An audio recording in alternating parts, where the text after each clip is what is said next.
São Francisco Xavier é o patrono da cidade de Setúbal e por essa razão, aqui neste lugar, junto ao Rio Sado, foi erigida uma estátua em sua homenagem. Homenageamos-nos ano após ano São Francisco Xavier, conjuntamente com a Diocese de Setúbal e ainda com a LASA, a Liga dos Amigos de Setúbal e Azeitão. Aproveito este momento para saudar o Sr. Bispo de Setúbal, Dom José de Ornelas, bem como o Presidente da LASA, o Engenheiro Francisco Borba. Quer a Diocese, quer a LASA, são parceiros que nos têm acompanhado na homenagem a São Francisco Xavier. Este ano, pelas circunstâncias que são conhecidas, não nos é possível de uma forma presencial fazer esta homenagem, mas a Câmara Municipal não quis deixar de o fazer e por isso convidamos estas entidades a deixar o seu testemunho. E é por isso que aqui estou. Deixar o testemunho da importância de São Francisco Xavier como patrono da cidade de Setúbal, mas também a mensagem que há mais de 500 anos deixou, num tempo que não era um tempo global, mas que ele globalizou, num tempo que não era global, mas que ele, numa visão missionária, levou e espalhou por vários cantos do mundo a sua fé. E isto é também um legado que ficou em Setúbal. Setúbal é uma cidade de portas abertas ao mundo, de tantas partidas e de tantas chegadas. E esta também é a mensagem, uma mensagem de esperança, de confiança num futuro que é possível e que será certamente melhor do que aquilo que nós agora vivemos. Então, este dia 3 de dezembro, que assinala a festa do nosso patrono aqui da cidade de Setúbal, São Francisco Xavier, é uma data muito importante, não só para esta cidade, mas para aquilo que também o seu patrono significa e que, de certo modo, caracteriza o espírito desta cidade desde das suas ancestrais fundações até os nossos dias. É um homem da enculturação, um homem que aprende as línguas, mas que está imbuído deste espírito de conhecer e dar a conhecer a mensagem que levava a mensagem do Evangelho. Ele é um missionário, o protótipo do missionário.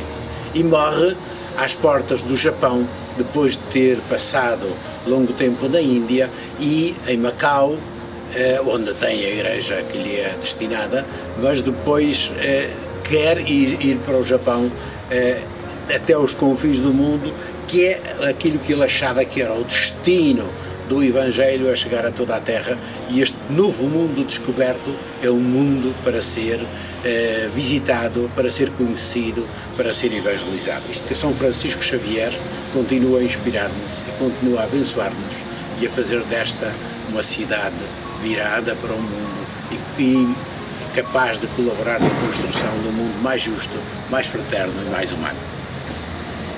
A LASA, como precursora desta iniciativa da comemoração de São Francisco Xavier, tem vindo ao longo dos anos a pugnar para que esta cerimónia tenha maior significado e a visibilidade que merece, dadas as circunstâncias e as características do patrono em relação à cidade de Setúbal.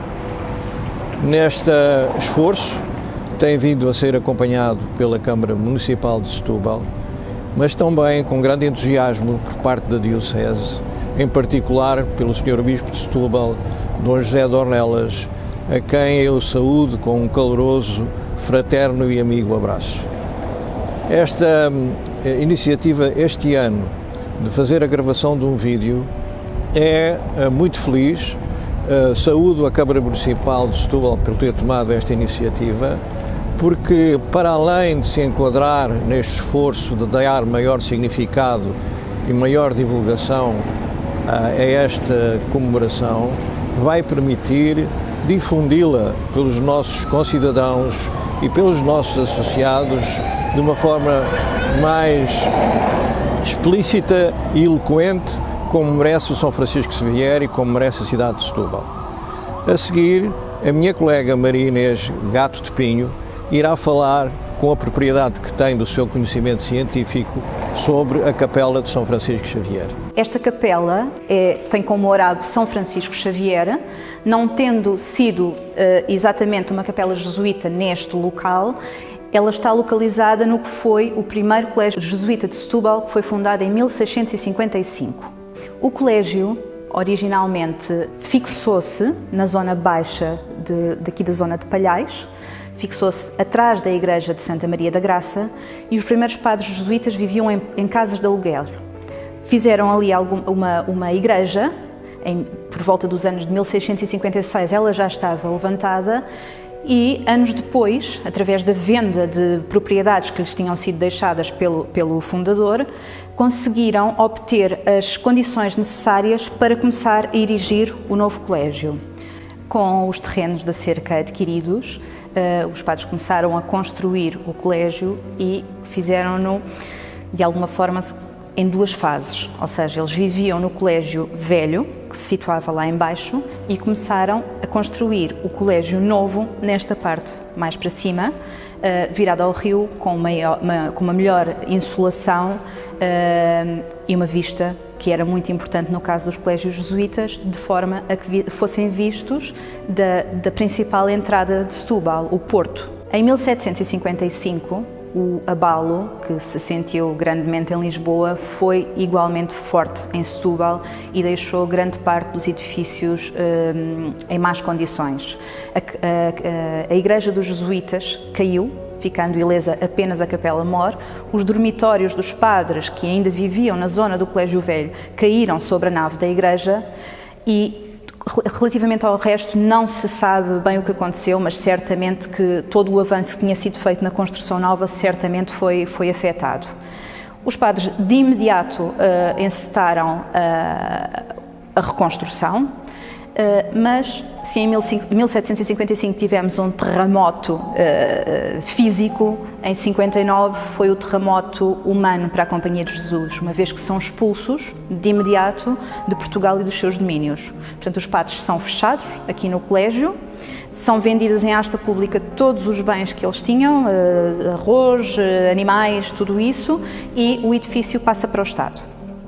Passando para o Estado, e 10 anos depois, Dom José resolve oferecer o edifício do colégio e todos os bens que pertenciam aos jesuítas às freiras de Nossa Senhora de Nazaré do Mocambo, que tinham visto o seu convento sido arruinado pelo terremoto. O retorno das freiras Bernardas às suas casas de origem deixa o edifício desocupado, naturalmente. E eu acho que este silhar de azulejos, apesar de claramente aplicado mais tardiamente, como veremos, ilustra muito bem esta história, porque temos quase uma história que precisa de ser reorganizada, porque nessa fase ocorre o desmembramento da propriedade. Toda a cerca e todo o colégio é retalhado em várias partes que são, de alguma forma, arrendadas ou afuradas, na figura legal da época, e que permitiram criar vários tipos de atividades neste grande complexo. Na zona que atualmente é cortada pela linha do caminho de ferro, e daí até aqui acima, toda esta zona foi transformada em fábrica. A parte de baixo foi transformada em fábrica de conservas alimentícias. E esta zona cá de cima, que atualmente é ocupada pela sede do Instituto Politécnico de Setúbal, e mais conhecida como Palácio Frixel, foi transformada numa fábrica de cortiça. O promotor desta iniciativa de criar uma fábrica de cortiça aqui nesta zona mais acima foi Francisco José Pereira. Era um galego que vem casar com uma senhora de Setúbal e que aqui constitui família. Ele coloca aqui a fábrica, que labora durante alguns tempos, sofre alguns incêndios, e mais tarde, após a sua morte e depois de novo incêndio, o filho mais velho, que ficou a encabeçar o património da família e que se chamava Francisco José Pereira Júnior, olha para a propriedade de outra forma e percebe que tem um potencial muito melhor para fazer uma casa de habitação, um pequeno palácio burguês, do que propriamente para criar uma fábrica de cortiça. Francisco José Pereira Júnior, tal como o pai, eram muito amigos da Igreja e um homem bastante crente, e não terá sido estranho que na sua casa e da sua família tenha querido criar uma pequena capela privada. E é aí, nesse momento, que surge efetivamente esta capela de São Francisco Xavier.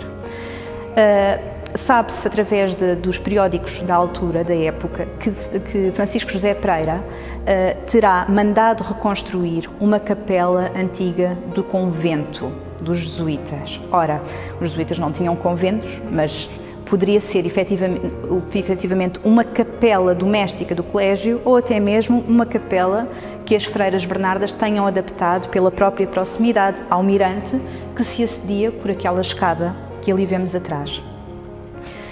Não nos podemos esquecer também que estamos numa época, portanto, Francisco José Pereira reestrutura este edifício em 1873, já após a expulsão das ordens religiosas, o que significa que as ordens masculinas foram imediatamente expulsas dos seus conventos, e aqui em Setúbal havia vários conventos. Isso pressupôs que a propriedade desses conventos fosse vendida em asta pública para que o Estado tomasse esse rendimento. Foi vendido a industriais, foi vendido a burgueses da época e operou-se nessa época uma transação do património integrado. Ou seja, era muito comum retirar-se azulejos de um convento e colocar numa casa. Era perfeitamente normal tirar um santo de uma igreja e colocar noutra. E a notícia do jornal diz-nos exatamente isso. Francisco José Pereira reconstruiu a tal capela usando materiais dos conventos masculinos de Setúbal. Dados estes gostos da época, é natural que nesta capela haja uma grande confusão iconográfica e da própria imaginária. Portanto, numa capela que é dedicada a São Francisco Xavier, o São Francisco Xavier está no altar lateral, mas ainda assim o único altar que tem o arco e as pilastras em pedra. O altar principal é dedicado a Nossa Senhora do Carmo e todo este arco é feito de madeira.